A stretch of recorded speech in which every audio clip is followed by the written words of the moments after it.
Le grand direct de l'actu, Jean-Marc Morandi. Avec notre invité qui est Marc Landré, il est rédacteur en chef au Figaro, responsable du service Éco France. Bonjour, merci d'être en direct avec nous sur Europe 1. On va parler de cette pression fiscale qui augmente dans les villes. Ces villes où les impôts vont augmenter, les élus s'abritent en général derrière la baisse de la dotation de l'État pour justifier le relèvement des pressions fiscales. Les maires des grandes villes ont annoncé de nombreuses augmentations. On va faire un petit tour de France dans un instant. Mais auparavant, je voudrais comprendre, Marc Landré, si ma mémoire ne me fait pas défaut, tous ces maires, avant les élections municipales, avaient annoncé que les impôts locaux n'augmenteraient pas.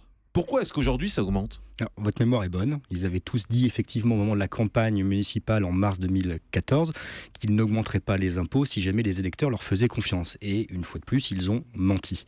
Puisque une fois élus, ils ont décidé, alors pas tous, mais en très grande majorité, d'augmenter effectivement les impôts locaux, c'est-à-dire les taxes d'habitation et les impôts fonciers. Ils donnent tous une seule raison. Alors, il y en a plusieurs, mais une raison principale qui est la baisse des dotations de l'État. Vous savez, chaque année, l'État, pour compenser les transferts de compétences de l'État aux collectivités locales, c'est-à-dire aux communes notamment, transfère un certain nombre d'argent, donne une dotation publique aux collectivités, qu'elles soient les communes, que ce soit les départements ou les régions. Et dans le cadre du plan de 50 milliards d'économies que François Hollande a promis de faire pour Bruxelles, à Bruxelles, il est prévu de faire 11 milliards d'économies sur les collectivités locales, sur ces dotations aux collectivités locales en 3 ans. Mais donc la promesse des maires était bidon. La promesse des maires était bidon parce qu'ils savaient à l'époque que... Mais c'est surréaliste quand même. Enfin, oui, voilà, ça vous surprend ? À ce point-là, oui, je me suis dit qu'en 2015, peut-être les maires allaient arrêter de se faire élire en disant n'importe quoi. Là, on continue à dire n'importe quoi. Sauf qu'il y a pire. C'est-à-dire que l'UMP, par exemple, avait même fait signer une charte à ses candidats dans laquelle ils s'engageaient à ne pas augmenter les impôts. Donc non seulement tous l'ont dit, mais certains l'ont même écrit. Donc vous êtes en train de nous dire ce matin, tous les maires ont menti. Oui. D'accord. Mais ils se justifient après. Oui, d'accord, mais ils ont quand même menti. Après, il y a toujours de bonnes raisons pour mentir, mais en tout cas, ils ont menti. On va faire un tour de France rapide, un peu des augmentations. Alors, il y a eu une augmentation assez forte qui a été annoncée vendredi dernier. Le maire de Toulouse a fait voter une hausse de 15% de la taxe d'habitation et de la taxe foncière. 15%. C'est énorme. C'est énorme. Et les raisons sont les mêmes à chaque fois ? Les mêmes, baisse de dotation de l'État. Et ils en mettent une petite raison supplémentaire, c'est le changement de majorité. C'est-à-dire qu'avant, la ville était détenue par la gauche, elle est passée à droite au mois de mars dernier, et le maire dit on a trouvé les caisses vides. Donc on n'a pas le choix. Pour pouvoir tenir notre niveau d'investissement, pour pouvoir continuer à apporter des services corrects aux Toulousains, nous n'avons pas d'autre choix que de relever massivement les impôts. Mais la question qu'on se pose, c'est pourquoi l'augmentation n'est pas uniforme ? Pourquoi est-ce que dans chaque ville, on n'a pas la même augmentation ?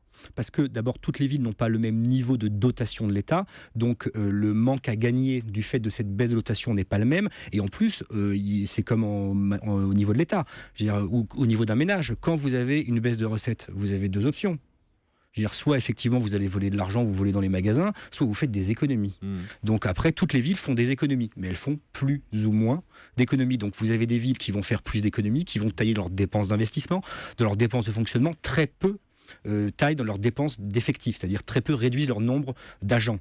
Mais toutes, en revanche, augmentent les impôts. Alors, on va faire un petit tour de France. On vient de voir Toulouse. Si on va du côté de Lyon, par exemple, ça se passe comment du côté de Lyon ? C'est 3 fois moins, c'est 5%. Incroyable. Voilà. Parce qu'on a décidé de faire des économies. Parce qu'il faut compenser la baisse de dotation de l'État. C'est toujours le même argument. Hollande nous enlève X millions d'euros sur 1 an, 2 ans, 3 ans. Donc pour pouvoir maintenir les services municipaux en bon état, nous sommes obligés d'augmenter les impôts. Alors, on parle beaucoup de Bordeaux en ce moment avec Alain Juppé. Là-bas, c'est aussi 5% à peu près de hausse. Mais là, l'opposition dit que finalement, c'est pas pour compenser l'argent qui vient pas. L'opposition dit c'est pour financer des investissements de luxe, comme le nouveau stade de foot, comme la future cité de la civilisation des vins. Alors, évidemment, l'opposition a bon jeu dans chacune de ces communes que de tirer à boulet rouge sur la municipalité en place. Là, à Bordeaux, effectivement, on fustige les envies un petit peu hégémoniques d'Alain Juppé. Le grand stade, le conservatoire et d'autres. Après, quel est le vrai du faux, c'est très compliqué à dire. Et du côté de Lille, tiens, côté de Martine Aubry, ça se passe comment ? La Martine Aubry, c'est, je ne vais pas dire que c'est pire parce qu'on pourrait me taxer de parti pris, mais... Non, vous êtes au Figaro, on ne peut pas imaginer ça. Impossible. Forcément, objectivité first. Martine Aubry, c'est la première fois en 10 ans que les impôts augmentent. Alors après, elle dit, ce sera la seule fois. Ah oui. Voilà, jusqu'en 2020, on augmente une seule fois de 10% et après c'est fini. On va voir du côté de l'UMP, à Nice.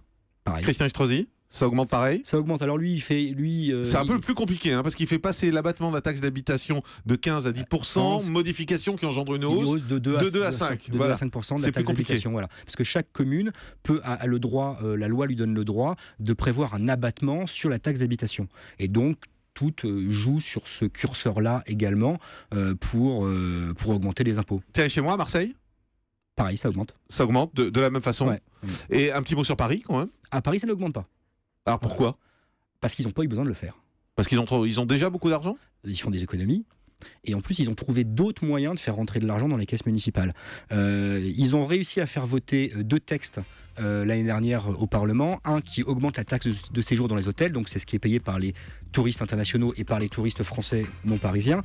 Ils ont également... Donc c'est bien, ça ne nous concerne pas. Si on est très bien. habitant de Paris, on n'est pas concerné. Exactement. Ils ont aussi relevé de 20% la taxe d'habitation sur la résidence secondaire. Alors, il n'y a pas beaucoup de Parisiens qui ont une résidence secondaire à à Paris. Paris. Donc ça, c'est un relèvement de la fiscalité qui ne touche pas, ou de taxes qui ne touchent pas les Parisiens. En revanche, ils ont bombardé sur le stationnement. Pour ceux qui ont une voiture, je pense qu'ils s'en sont rendus compte. Ah oui, ils sont passés par là, en fait, pour récupérer plus d'argent, ils sont passés par le stationnement. Ce qui leur évite d'avoir augmenté la pression fiscale. Bien joué. Merci Marc Landré d'avoir été avec nous pour toutes ces explications et cet éclairage. Je rappelle que vous êtes rédacteur en chef au Figaro, responsable du service Éco-France. Merci d'avoir été avec nous sur Europe 1. Dans un instant, le dernier mot de l'actu.